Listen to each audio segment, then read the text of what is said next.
Hello friends, কেমন আছো তোমরা সবাই? আশা করছি ভালোই আছো। আমি আজকে বানাচ্ছি দারুণ স্বাদের লাউয়ের ডগা পাতা দিয়ে ডাল। তো লাউয়ের একদম যে কচি কচি ডগা পাতাগুলো আছে সেগুলো দিয়ে রান্না করব। আর খেতে এত মজার হয় রেসিপিটা, একবার হলো বাড়িতে বানিয়ে খেয়ে দেখবেন, ভীষণ ভালো লাগে। এই রেসিপিটা বানানোর জন্য প্রথমে পরিমাণ মতো মুসুরির ডাল নিয়েছি। আর মুসুরির ডালে খেতে ভীষণ ভালো লাগে। মুসুরির ডালটা নিয়ে ভালো করে পরিষ্কার করে ধুয়ে আমি সেদ্ধ করে নেব। তো এখানে দেখো মুসুরির ডালটা একদম সম্পূর্ণ সেদ্ধ হয়ে গেছে, একটুকু বাকি নেই। পরিমাণ মতো লবণ আর লঙ্কা দিয়ে আমি বয়েল করে নিয়েছি।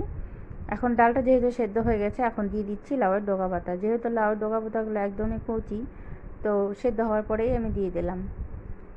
লাউয়ের ডগা পাতাগুলো দিয়ে আরও বেশ কিছুক্ষণ আমি বয়েল করে নিচ্ছি।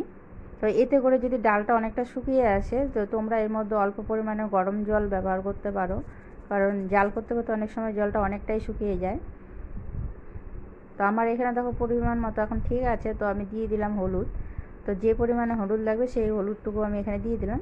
যেহেতু অনেকটা আগে আমি হলুদ দিয়েছি, তো এই হলুদটা আর গন্ধ করবে না, আর নামানোর কিছুক্ষণ আগে দিলে একটু গন্ধ করে। তো ডালটা আমি নামিয়ে নিয়েছি। এখন কড়ার মধ্যে দিয়ে দিলাম তেল। তেলটা একটু গরম হয়ে এলে দিয়ে দেবো ফোড়ন।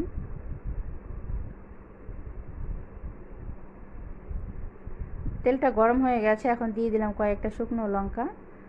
আর ফোড়নের জন্য আমি নিয়েছি এখানে পেঁয়াজ কুচি, কালো জিরে, রাঁধুনি আর একটা রসুন আমি ছোট ছোট কুচি করে কেটে নিয়েছি। দেখো, দিয়ে দিলাম। পেঁয়াজ রসুনগুলো একটু ভাজা ভাজা করে ধরে ভাজা ভাজা করে নেব।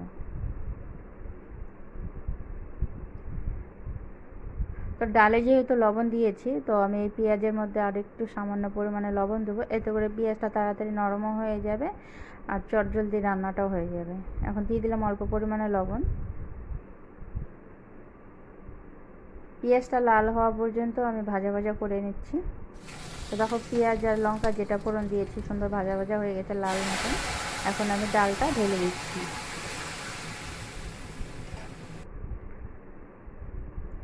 ডালটা ঢেলে দিয়ে এখন আমি আরও কিছুক্ষণ ফুটিয়ে নেব। এতে করে ডালের টেস্টটা অনেকটাই বেড়ে যাবে।